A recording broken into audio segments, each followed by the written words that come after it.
We're here today with Cindi Conti, who's a special education itinerant teacher from New York City agency Important Steps.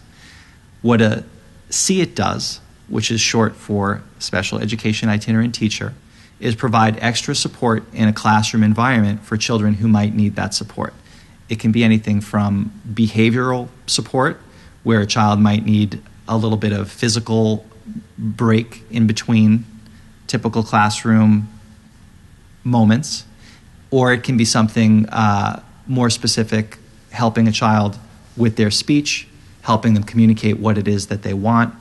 But Cindi can talk much better about it than I can. So let's talk a little bit about what made you interested in becoming a SEIT, and then we'll get on to exactly what you do in the classroom. Okay. I began as a classroom teacher, and I had SEITs working in the classroom. And since it's a team approach, I worked with those SEITs in designing an individualized program for the students that they were working with in my classroom. And that was my first introduction to SEITs. And then eventually I became a SEIT myself, having already had the special education degree and background. I decided that I wanted to work in that area as well, and so I became a SEIT. And I think it's in what I've witnessed at our school, which is Columbus Preschool and Gym, where you were working with our child last year. From what I've seen, there's quite a few SEITs in classrooms. I know that there's at least 2 or 3 SEITs at the school this year, again, from different agencies.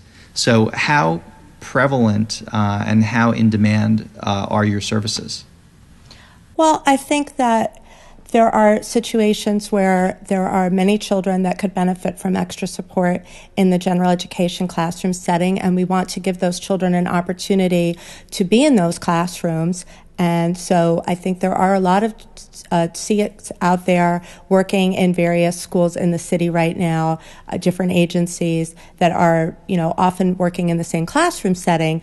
And I do think that it's a challenge for the teachers to choreograph how everybody works effectively, but I think it's a positive and beneficial service to the children in the classroom, not only the child that's getting the actual service, but for the other children in the classroom, because they're benefiting from seeing other children and having friends that have different abilities than they do. And it's a very inclusive and positive setting and environment for all children. Yeah, it's amazing. And can you tell me a little bit about, I know that there are different methodologies for how you guys work with kids. There's, from what I've read about, and I'm not an expert, there's something called ABA. There's another approach called floor time, which I know that Important Steps is, they're experts in that. Can you talk a little bit about those different types of choices and how you might work with a child in a classroom and why you might choose one over the other? Well, there are different approaches that SEITs and special education teachers can use with children. ABA is an approach that I have had a little bit of training in, and typically it's a very, the methodology is very data-based, so it's a completely different system than the floor time, which is very relationship-based, and you're working with the reciprocity between the therapist or the special education teacher and the child. So the floor time model appeals to me as a professional and as a person, but I think that there are, opportunities for both ABA and floor time to benefit children, and it really depends on the individual child and the setting that they're in. Okay. As a parent, what should I look out for in my child to assess that maybe my son or daughter needs a little extra help in the classroom? The first thing that I would do is definitely have ongoing communication with your child's classroom teachers, because they're going to be the ones that would notice certain behaviors and certain situations that the child might need help. So, for example, not socializing so much with the other children, having difficulty entering into play, or having difficulty when another child comes over to join in their play, maybe playing a lot by themselves. Also communicating verbally and being able to join in group activities, following a routine. These are things that in the preschool setting are very important. And Obviously, there are times when we can look at the situation and wonder whether or not the child is also experiencing separation issues. Maybe something happened at home and the child is responding to that. So you don't want to jump the gun and assume that the child needs, special education support. On the other hand, you don't want to wait too long. So you want to have that communication with the child's teachers, directors of the program. You want to be able to be open to the possibility that somebody might say that your child needs this extra support, and at least explore that as an option because it has benefited so many children. So there are many opportunities for parents to talk amongst themselves and decide whether or not they need to go in that direction. Right. Okay. That makes a lot of sense to me. Now, I know that there's a whole spectrum of kids out there that might need support, from off-the-hook geniuses who are a little quirky and might have behavioral problems where they're biting or spitting or doing something, awkward like that, to situations where kids are maybe displaying autistic qualities and having trouble staying focused. So what are the different types of things that you can do to work with, all the different types of children that you might meet in an environment like this? So maybe you could talk specifically about, for instance, like a sensory break and what that might empower a child to do, or how you would help them with speech as maybe a second thing to talk about. Sure.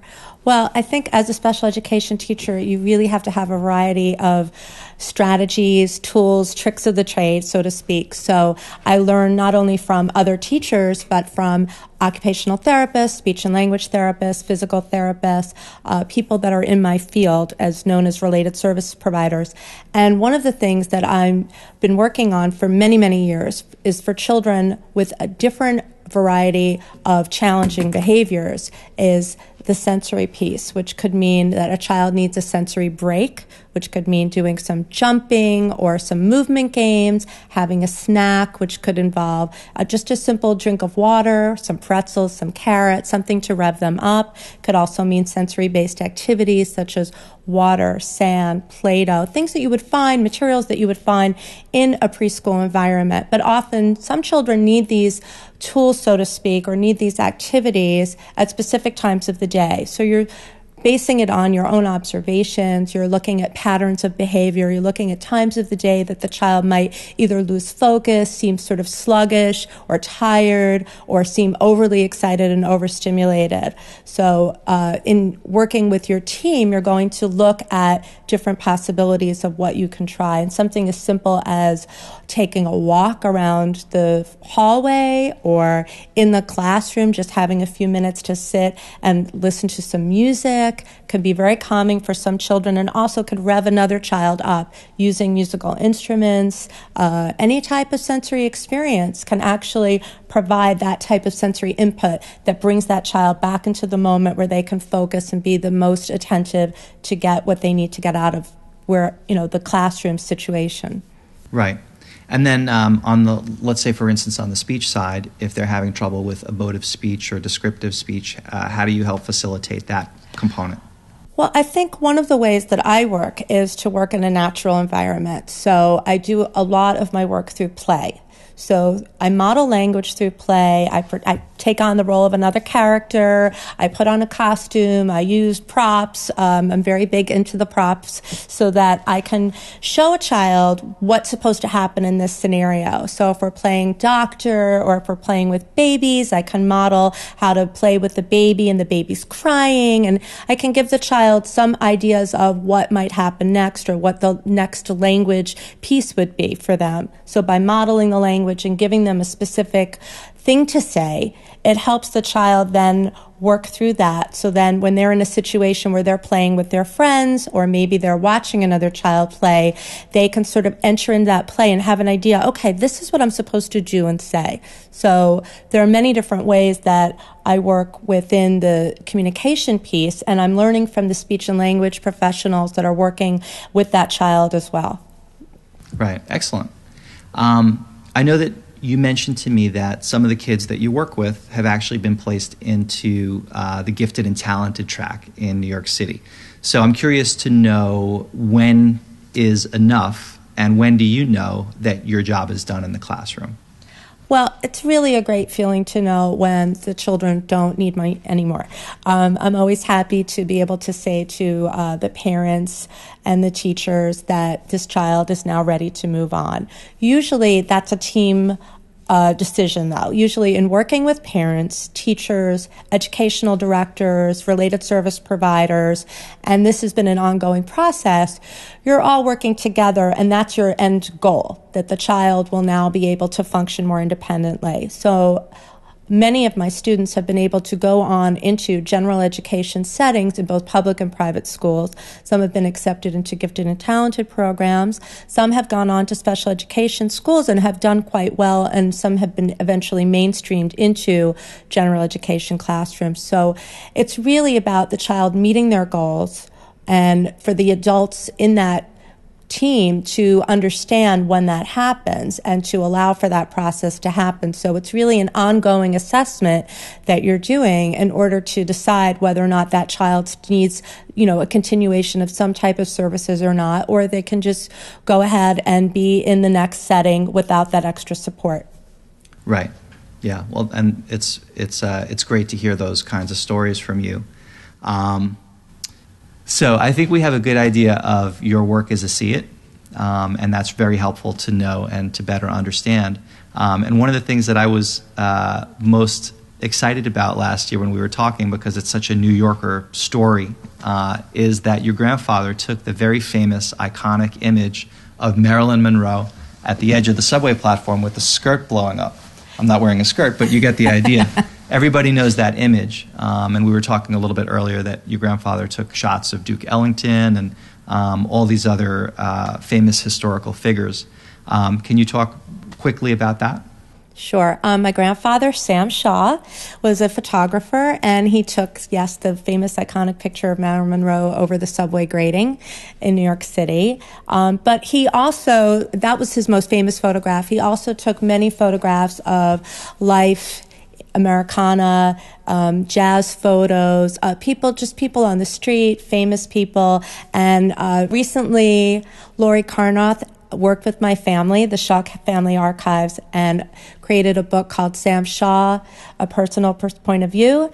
And it's my grandfather's perspective on life and photography, and it's been published by Hage Kantz in Germany, and it is now available. And I'm very excited about this project that my family worked on.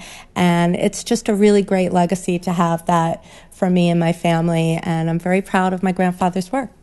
Is there a website where people can find out about that? Yes, you can go on the Shaw Family Archives website, which, of course, I don't know. You don't know? All right. Well, we'll link to that for you guys out there. And Cindy, thank you so much for coming today and talking about what you do. It's a very special service. It's a loving gift to children who need the extra help. And I can say that personally because our kid needed it. And you were there. I'm just going to add that it's a privilege for me to work with the children and the families that I work with. And I changed my career in order to do this work, that I continue to feel like I made the right choice. And I'm extremely happy every day that I wake up that I get to work with these kids and their parents and their families and their teachers and schools. So I feel like I'm the lucky one. Thank you. Well, I think you've said it all. And we'll link to Important Steps so you guys will know where to find out more about Important Steps. Thank you, everybody. Thank you.